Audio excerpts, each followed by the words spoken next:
Hatim Tai.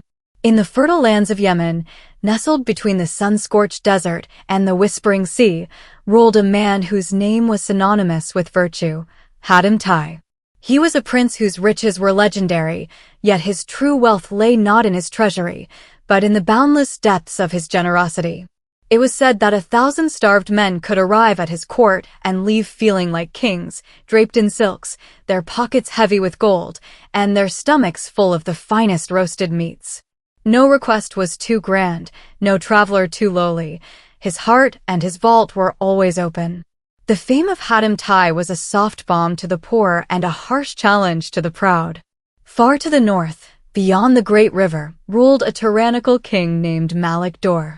Dur was miserly, cruel, and obsessed with his own supremacy. He tolerated no equal, especially one whose only crown was kindness. One evening, while Hatim's halls were overflowing with feasting guests, for he never ate alone, a single, desperate young woman arrived. She was Munira, the daughter of a respected scholar from a distant, war-torn city. Her father had been unjustly imprisoned by Malik Dur for publicly praising Hatim Tai's character over Dur's wealth. Dur had offered a cruel ultimatum. He would release the scholar only if Munira could find a man who possessed 7 impossible virtues, 7 acts of perfect, peerless selflessness. If she failed, her father would be executed at dawn. Munira fell at Hatim's feet, weeping. "Oh, Prince of Princes! They say no man can outmatch the 7 great trials set by the king.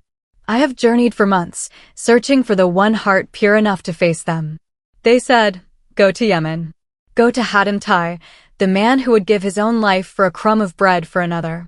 You are my last hope." Hatim did not hesitate. He raised her gently and looked upon her tear-stained face. "Rest, Munira. For the man who asks for a deed that is impossible has simply never met a man who values a human life above all things. I shall undertake these trials. We leave before the moon sets." The journey to Malik Dur's fortress was long and punishing. Hatim traveled simply, accompanied only by Munira and a loyal, elderly courtier named Zaid. They carried only enough food for 2 days, for Hatim believed reliance on provision showed a lack of faith in providence.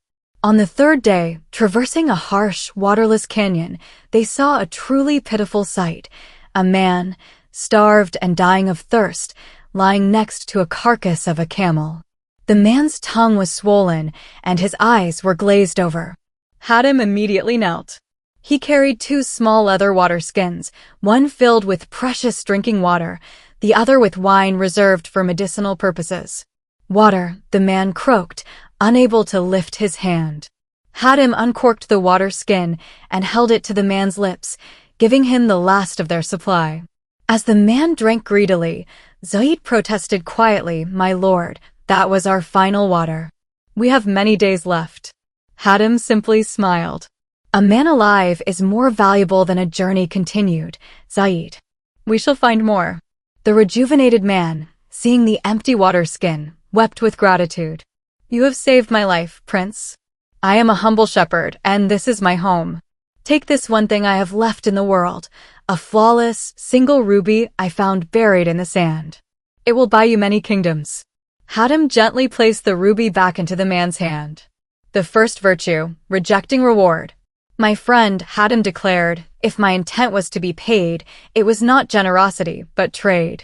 Keep your treasure, and let the knowledge that you live be my payment." He helped the shepherd to his feet and gave him the horse he was riding, walking the rest of the day on foot, a broad smile fixed to his face. After weeks of arduous travel, they reached the grim, granite fortress of Malik Dur. Dur, flanked by guards and scowling, stood on the parapet, clearly annoyed that Hatim had even arrived. "Hatim Tai," Dur spat down, "your fame precedes you. But your generosity is simple. I test the generosity of the soul." He presented the first true challenge from his list of 7 impossible virtues. The second virtue, the test of perfect self-effacement. "Tonight," Dur declared, his voice booming over the courtyard, "I host a feast for 500 nobles. They shall all praise my wine, my musicians, and my wealth. You, Hatim, shall serve them." Not a single man must recognize your face, nor must you speak a single word. You must perform the deed entirely for the sake of the deed, with no praise, no recognition, and no thanks. If even one man hails you by name, you fail, and the scholar dies. This was a profound challenge for Hatim. He was used to his actions being praised, his generosity celebrated. To perform a monumental service anonymously, beneath the crushing weight of disdain, was a true test of humility. Hatim simply bowed. He donned the rough tunic of a slave. For hours, he moved silently through the hall, refilling cups, clearing dishes, and wiping the sweat from the brows of the arrogant nobles. He poured for the very men who had been commanded to scorn him. He was a shadow, a servant, his identity erased. Toward the end of the feast, one noble, intoxicated and bored, kicked out his foot and tripped Hatim, sending him sprawling. Wine splashed across the floor. The noble laughed cruelly. Hatim, without a word, simply rose, bowed, wiped the floor with his sleeve, and continued serving. Malik Dor, watching from his balcony, was furious.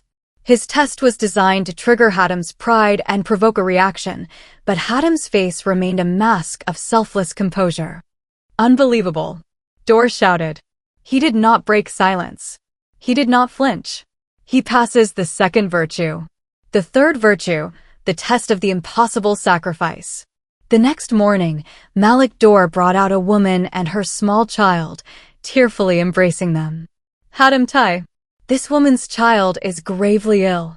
The healer says the only cure is a rare herb that grows only upon the highest peak of Mount Kaf. The peak is inhabited by a fierce simurgh, and no man who has ever attempted the climb has returned alive. You must retrieve the herb before tomorrow's sunset. If you choose not to go, the child dies. If you die trying, the scholar still dies.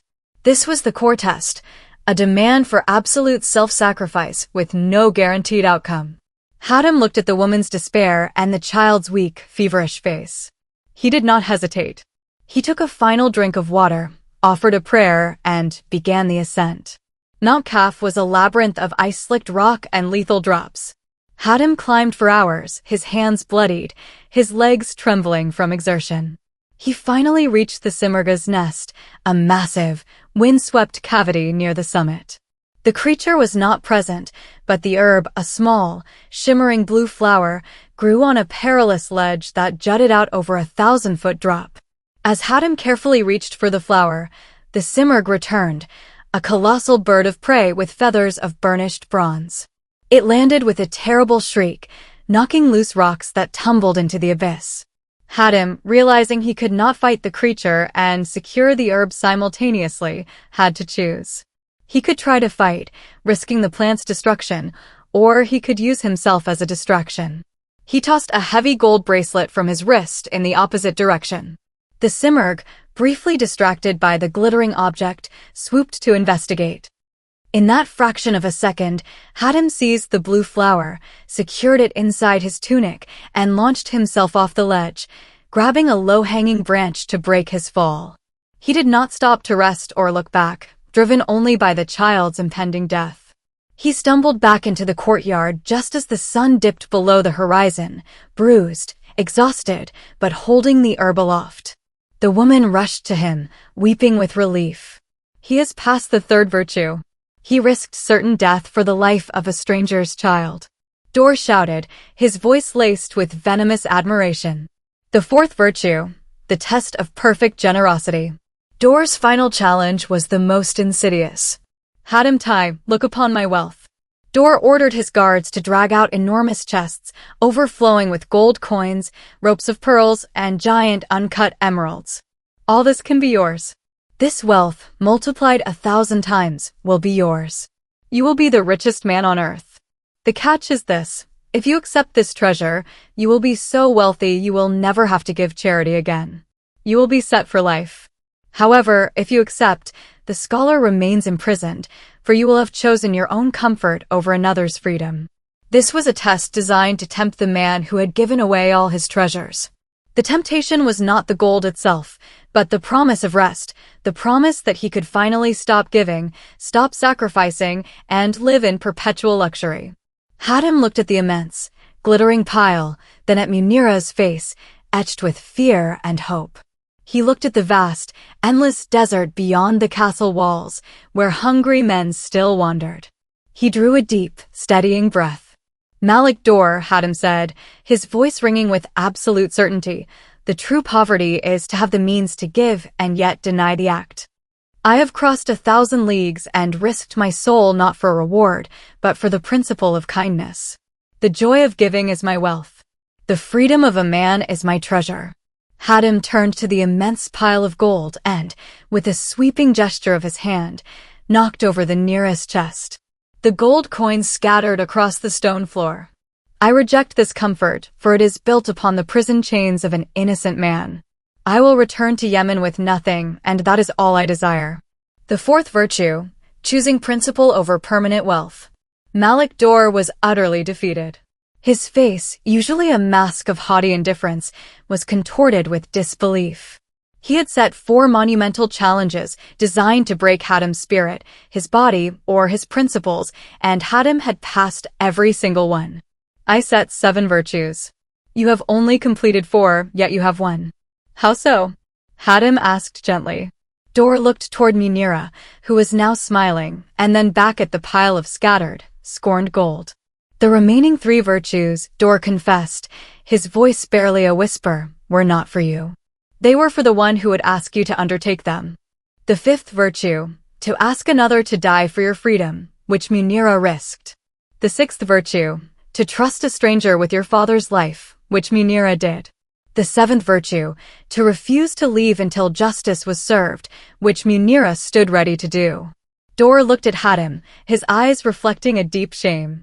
"I set the tasks to prove that no man could be as great as you were rumored to be.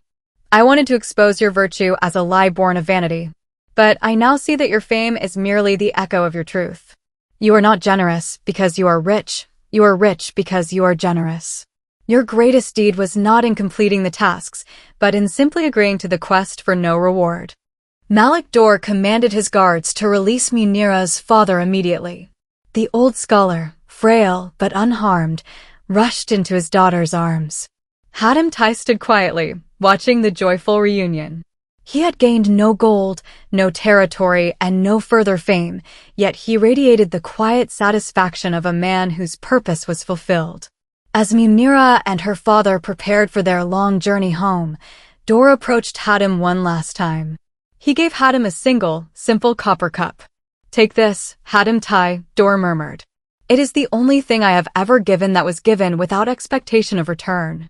Perhaps, one day, I may learn to drink from it and be satisfied, just as you are." Hatim accepted the cup, not as a prize, but as a teaching tool. He left Dor's fortress the same way he arrived, simply, bravely, and without a single material gain.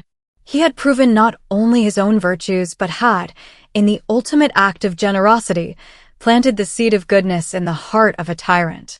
Hatim Tai returned to Yemen, leaving behind a kingdom that was one tyrant lighter and one legend richer, forever known as the man whose selflessness even the envy of kings could not defeat.